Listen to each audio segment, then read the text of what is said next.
In the charming heart of Prague, nestled within a tapestry of cobbled streets and historic facades, a group of Russian programmers had woven themselves into the fabric of the city's burgeoning tech scene. They were known as the Comrades, a collective of brilliant minds who had left behind the frigid winters and stern oversight of their homeland for the promise of creative freedom and collaboration. Anastasia, Dmitry, and Alexei had met at a tech conference in Moscow years before, united by a shared frustration with the state's stifling surveillance and censorship of their digital endeavors. They each harbored dreams of leaving Russia, and the vibrant Czech Republic with its stunning architecture, rich culture, and burgeoning tech industry seemed the perfect sanctuary for their ambitions. Together, they rented an old, spacious apartment just a stone's throw from the iconic Charles Bridge, where they set up their own software development company. They worked tirelessly, fueled by the vibrant energy of Prague and the freedom to innovate without fear.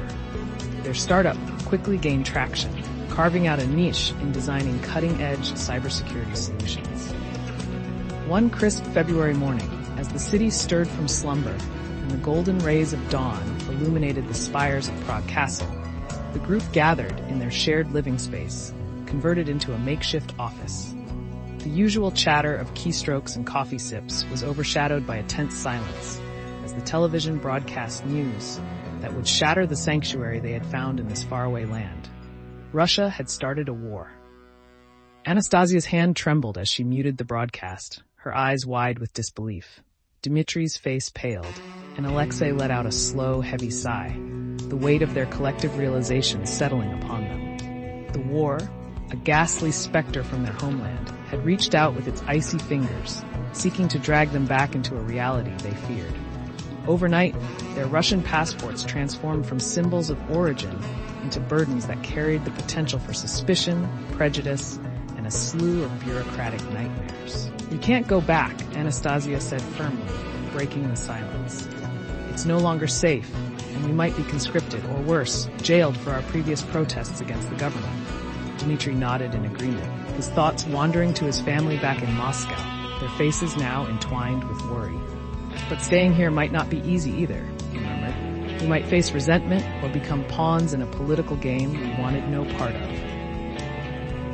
Alexei, the most composed of the trio, stood up, pacing the room as he processed their grim new reality. "Then we must stand our ground," he declared with a spark of defiance. "Prague is our home now. We've built a life and a community here. Our contributions speak louder than politics. We'll reach out, show our support for peace, and help however we can." The three of them knew that returning to Russia was no longer an option. The motherland had become a minefield of danger and discord. But the prospect of carving out a continued existence in Prague was daunting.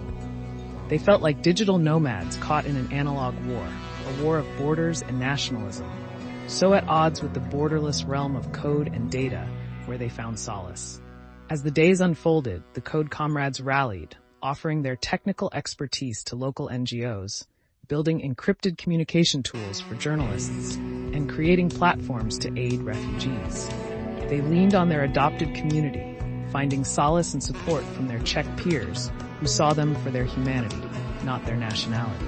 With each passing day, their resolve solidified. The sounds of their keyboards, a testament to their determination to stand as citizens of the world rather than subjects of a regime. The war had changed everything, but it would not define them.